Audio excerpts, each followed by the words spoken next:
PRAN lollipop. Once PRAN எடுத்தால் இது மாதிரி செஞ்சு பாருங்கள். கண்டிப்பாக பசங்க ரொம்ப விரும்பி சாப்பிடுவாங்க. கொஞ்சம் மீடியம் சைஸ் ப்ரான் எடுத்து அது வாஷ் பண்ணி உப்பு கொஞ்சம் மிளகாத்தூள் போட்டு வாஷ் பண்ணி ஊற வச்சுருக்கேன்.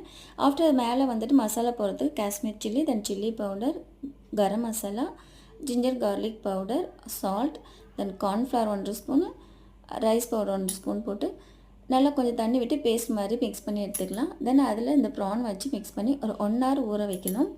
அப்புறம் இந்த மாதிரி ஸ்டிக்கு இருந்தால் எடுத்துக்கோங்க. அந்த ஸ்டிக்கு பெருசாக இருக்குது, அதனால் நான் 2ஆக கட் பண்ணிக்கிட்டேன். ஒரு 4 ஸ்பூன் ஓட்ஸ் எடுத்துகிட்டு அதில் கொஞ்சமாக சால்ட்டு, தென் காஷ்மீர் சில்லி ஜஸ்ட்டு கலருக்காக மிக்ஸ் பண்ணிவிட்டு மிக்ஸி ஜாரில் பல்ஸில் வச்சு பண்ணிக்கணும். கரகரன்னு இருக்கணும், நைஸாக அடிச்சிடக்கூடாது. இந்த மாதிரி இருந்தால் போதும்.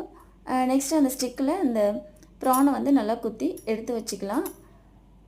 நல்லா ஊறி இருந்துச்சுன்னா ப்ரான்னா டேஸ்ட்டாக இருக்கும். இது மாதிரி எல்லாமே நம்ம ஆல்ரெடி ரெடியாக குத்தி வச்சுட்டு அப்புறமேலுக்கு இந்த ஓட்ஸ் மிக்ஸில் வந்துட்டு இதை நல்லா ப்ளேஸ் பண்ணி மேலே நல்லா கோட்டிங் கொடுத்துக்கலாம்.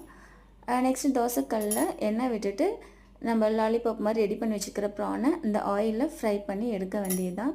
ஜஸ்ட்டு 2 பக்கமும் திருப்பி போட்டு ஒரு 5 மினிட்ஸ்க்குள்ளேயே நல்லா வெந்துடும். ரொம்ப நேரம் வச்சுருந்தோம்னா ரப்பர் மாதிரி ஆகிடும்.